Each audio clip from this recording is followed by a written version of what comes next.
UP में उपचुनाव के लिए समाजवादी पार्टी की तरफ से लिस्ट को जारी किया गया और इस लिस्ट में कौन कौन से नाम हैं ये भी हम आपको बता देते हैं। तो उपचुनाव के लिए समाजवादी पार्टी की तरफ से लिस्ट जारी हो गई। करहल से तेज प्रताप यादव समाजवादी पार्टी के उम्मीदवार बनाए गए हैं। फूलपुर से बात करें मुस्तफा सिद्दीकी को टिकट दिया गया है।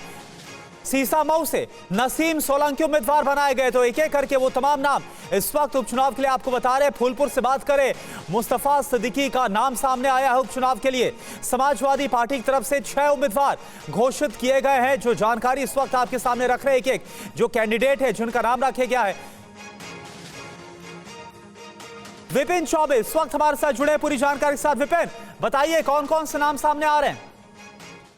देखिए, 6 उम्मीदवारों के नाम का ऐलान किया गया है। 10 विधानसभा सीटों पर उपचुनाव होना है, जिसमें एक सीट समाजवादी पार्टी के विधायक को सजा होने के बाद खाली हुई थी। बाकी 9 सीटों पर वो विधायक सांसद चुनकर गए हैं, इसलिए उन सीटों पर चुनाव होना है। इन 10 सीटों पर चुनाव होना था, इसको लेकर तमाम दलों ने कमर कसना शुरू कर दिया था। लेकिन हरियाणा विधानसभा चुनाव के नतीजे के ठीक एक दिन बाद समाजवादी पार्टी ने इस सीट का ऐलान करके अपने मंसूबे साफ कर दिए हैं कि वो कांग्रेस के दबाव में नहीं आने वाली है।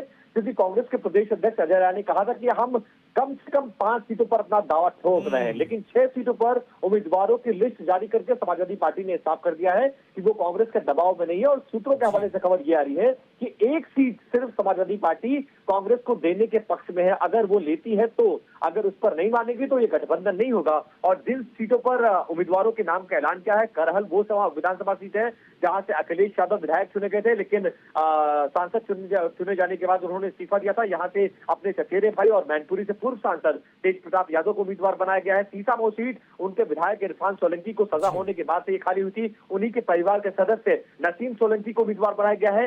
फूलपुर से मुस्तफा सिद्दीकी को, मिल्कीपुर से सांसद अवधेश प्रसाद के बेटे अजीत प्रसाद को, कटहरी से शोभावती वर्मा को और मझवा सीट से ज्योति बिंद को उम्मीदवार बनाया गया है। जी, तो 6 नाम सामने आ गए हैं। बहुत बहुत शुक्रिया आपका इस पूरी जानकारी के लिए।